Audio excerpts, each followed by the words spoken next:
첫 번째 모실 증인입니다. 막연하고 캄캄했던 날들 중에 인격적으로 그리스도를 만나고 난 후 그리스도와 함께라면 그 어떤 미래도 괜찮겠다고 고백한 청년이 있습니다.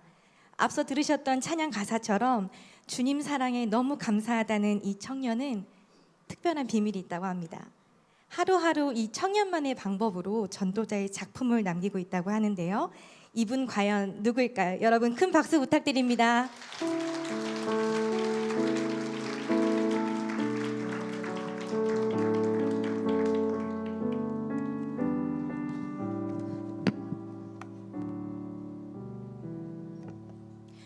예일교회에서는 자주 보지 못했던 뉴페이스이신 것 같아요. 간단하게 본인 소개 좀 부탁드리겠습니다.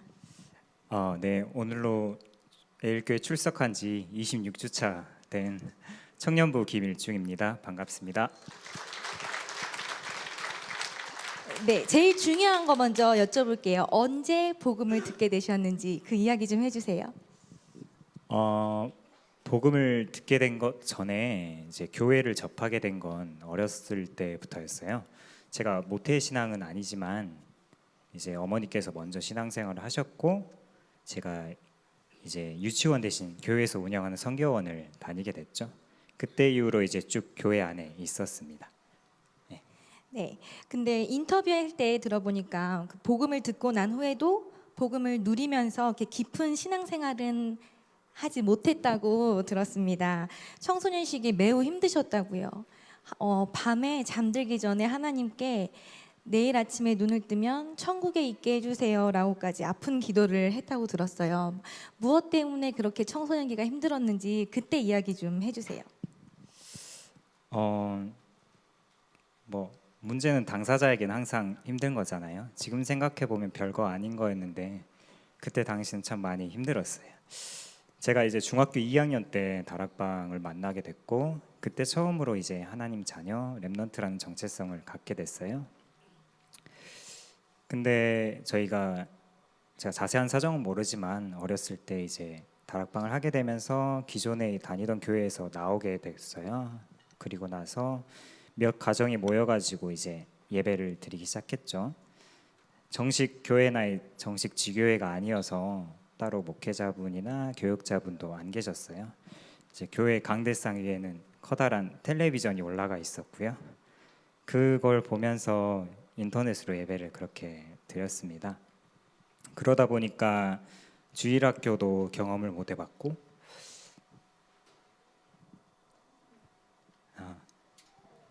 피아노나 이제 드럼이랑 같이 찬양하는 그런 매우 쉽지 않은 그런 신앙생활을 시작하셨어요. 근데 청소년기에 어떤 네. 점이 제일 그렇게 힘드셨어요? 이제 처음으로 그래도 하고 싶은 게 생겼던 게 뭐냐면 세계복음화에 한번 쓰임 받아 보고 싶다 그런 마음이 들었어요. 왜냐하면 그동안 참 평범한 저였는데 어떻게 생각해 보면 순수한 마음도 있었지만 세계복음화에 쓰임 받는다는 뭔가 특별한 사람이 된 것 같은 그런 느낌도 어렸을 땐 있었던 것 같거든요. 근데 이제 중고등학교 때 어른분들께서 그런 질문 많이 해주시잖아요. 너는 비전이 뭐니? 이렇게 항상 여쭤보시면 저는 세계복음화라고 항상 답을 했었거든요. 그러면 이제 어른분들 표정이 좀 안 좋으세요.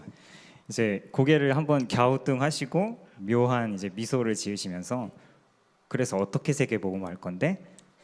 저는 그 질문을 들으면 항상 너무 당황스럽고 혼란스러웠어요. 비전 물어보신 거 아닌가? 그리고 어떻게 하긴요. 성령 충만 받아서 하죠. 성령 충만 받으면 세계복음 한다고 그렇게 가르쳐 주셨잖아요. 그냥 그렇게 속으로밖에 대답할 수밖에 없었던 제 자신 참 작아 보였죠. 세계복음화라는 큰 이제 결론은 있었지만 그 중간의 길이 하나도 보이지가 않아서 미래가 참 불안했습니다. 그것 때문에 좀 많이 고민을 했었던 것 같아요. 그러면 언제 그리스도를 인격적으로 만나고 그 렘넌트라는 정체성을 확고하게 갖게 되었는지 그런 계기가 된 사건이 있었어요? 이제 20대가 되고 군대를 가게 되고 전역을 앞둔 시점에 또 한 번 고민이 들었어요. 전역하면 이제 뭐 해야 되지? 그래도 하나 차이가 있었다면 군인 정신 할 수 있다. 내가 2년 동안 이 고생했는데 뭘 못하겠냐?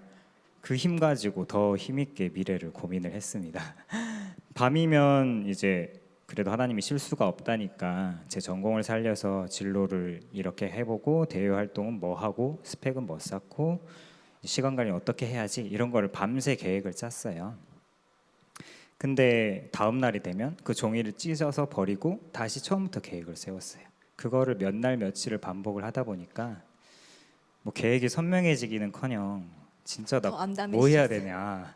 내가 청소년 때는 뭐 그렇다 쳐도 군대 전역할 때가 됐는데 이 정도 되면 뭐가 보일 줄 알았는데 힌트조차 안 보이는 거예요. 그게 참 마음이 심란했죠. 근데 그때 언제지? 주일에 이제 군대에서 교회를 제가 근무 때문에 못 가는 날이 있었어요. 그래가지고 혼자 예배를 드리려고 기도수첩 맨 뒤에 있는 학원 보고만 있잖아요. 네. 지금은 이제 랩넌트 데이가 있지만 그때는 랩넌트 데이가 시작을 안 해서 정말 볼 일이 없었거든요. 학원 보고말을. 근데 그때 그냥 왜였는지 모르겠지만 그냥 혼자 예배를 드려야겠다는 생각에 기도수첩을 폈어요. 이제 잠언서에 관한 내용이었어요. 잠언서 16장 9절에 사람이 자기의 일을 계획할지라도 그 걸음을 인도하신 이는 여호와시니라. 그 말씀을 보고 나서 그게 계기가 됐는지 모르겠는데 좀처럼 이제 제가 마음을 쉽게 안 여는 사람인데 조금 틈을 열어보게 됐거든요. 하나님은 그 잠깐의 시간의 틈, 제가 잠깐 조금 열었던 그 마음의 틈을 놓치지 않으시고 제게 들어와 주셨어요. 근데 너무 훅 들어오시면 제가 이렇게 막을까봐 그걸 너무 잘 아시고 하루하루 살며시 스며 들어오셨던 것 같아요. 지금 생각해 보면 말씀이 하나님이라고 하시는데 지금까지 하나님 알아가면서 다양한 모습들을 많이 알아가고 있지만 그 당시에는 저한테 그 말씀으로 자신을 나타내셨거든요. 어쩌면 제가 오랜 시간을 미래에 불안해했기 때문에 이 말씀으로 자신을 나타내신 게 아닌가 싶었어요. 그러다 보니까 제가 문을 열었을 때 그 앞에 서 계신 분이 하나님이시구나 바로 알아볼 수 있었던 것 같아요.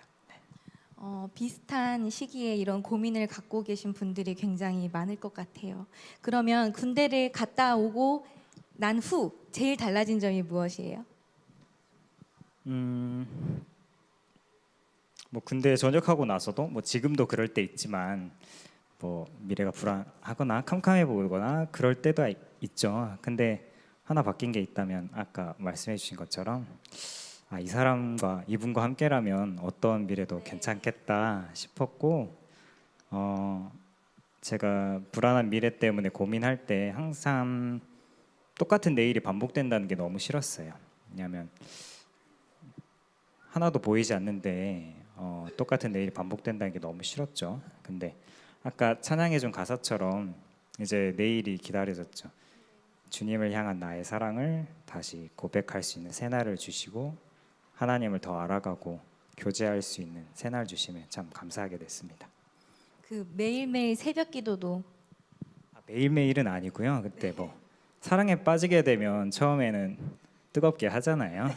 그래서 그냥 자기 삶이 조금 피곤해지더라도 더 오래 있고 싶고 더 일찍 만나고 싶고 그렇잖아요. 그랬던 것 같아요. 그래서 당시 이제 전남대학교에서 진월동까지 새벽에 자전거를 타고 이제 새벽 기도를 드리고 돌아와서 이제 기도 모임 하고 학교 다니고 점심에 아르바이트 하고 뭐 그렇게 그 자전거 타고 왔다 갔다 하는 그 시간이 얼만큼 걸려요? 뭐 한 30분, 40분? 왕복 아니요. 원웨이에 네. 편도에 제가 그때는 잘 겁이 많아서 네. 빨리 못 달리거든요.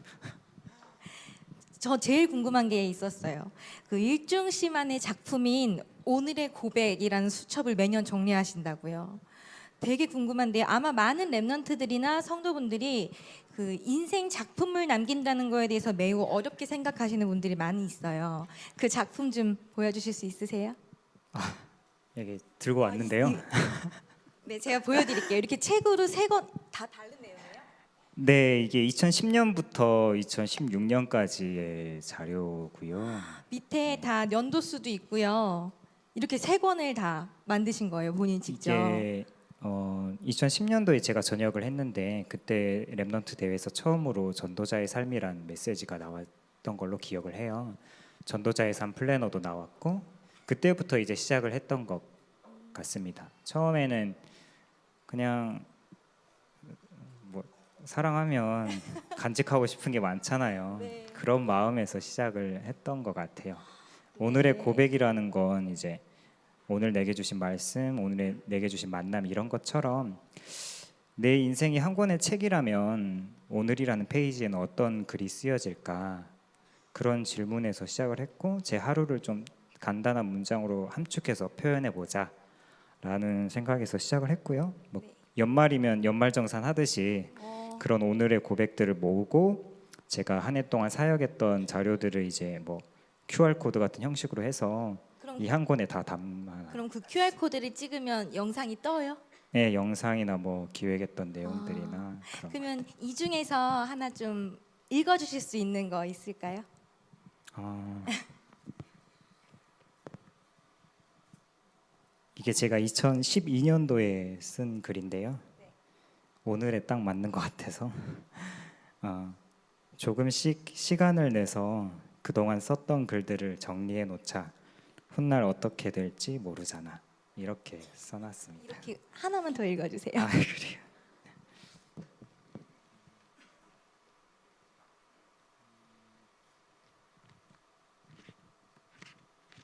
이거는 이제 중간고사 끝나고 썼던 것 같아요. 대학생 때 제가 20살 때부터 지금까지 자취를 하고 있어서 이렇게 써놨네요. 아, 미쳤다. 헌금 드리려고 놔둔 돈으로 치킨 사 먹었다. 이렇게 써놨네요. 제가 이때 진짜 헌금 봉투에 손을 넣었다 뺐다 진짜 1시간 동안 고민했거든요. 밖에 바람 쐬러 나가면서 생각 떨쳐버리려고도 해봤고 또 진짜 하나님한테 애교 많이 부렸거든요. 제발 용서해달라고, 이번 한 번만 봐달라고.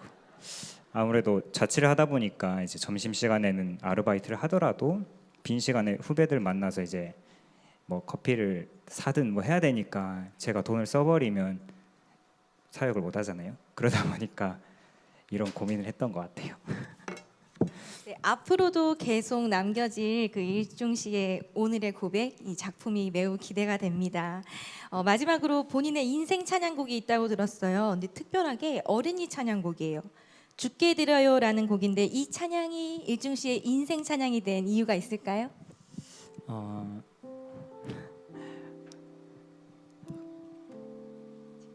그럼 직접 들어보겠습니다. 언제부터였는지 모르겠지만 이 찬양이 제 입에 가까워졌습니다.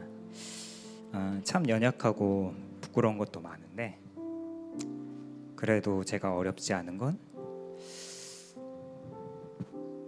작은 마음속에 함께 계시고 제 작은 믿음도 기뻐해 주시는 분이 계시기 때문인 것 같아요.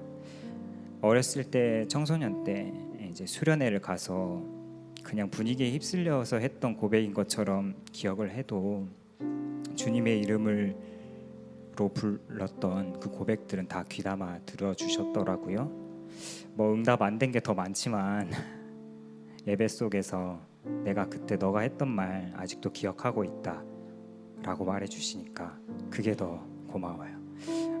사랑한다는 짧은 말로는 다 표현하긴 어렵지만 그분을 사랑하게 되니까 세미한 음성에 귀 기울이게 됐고 사소한 거라도 대화하고 싶어졌고 그리고 그분이 원하는 게 무엇인지 궁금해지고 이뤄드리고 싶었고 그 사람이 내가 됐으면 좋겠다 생각하게 됐죠. 그래서 그분만 생각하면 참 행복해졌습니다. 진심으로 하나님과의 사귐이 무엇인지 이 첫 번째 증인을 통해서 들어보았습니다. 그럼 마지막으로 일중 씨의 인생 찬양 저희 함께 들어보겠습니다.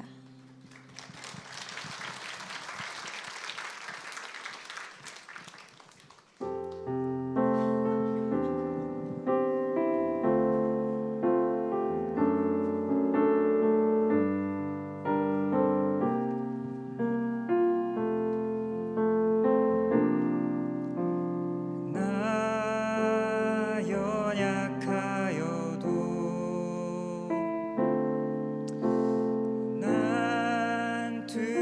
어렵지 않아요. 내 작은 맘속에 크신 주님 계시니 나 부족하여도 난 어렵지 않아요. 내 작은 믿음도 주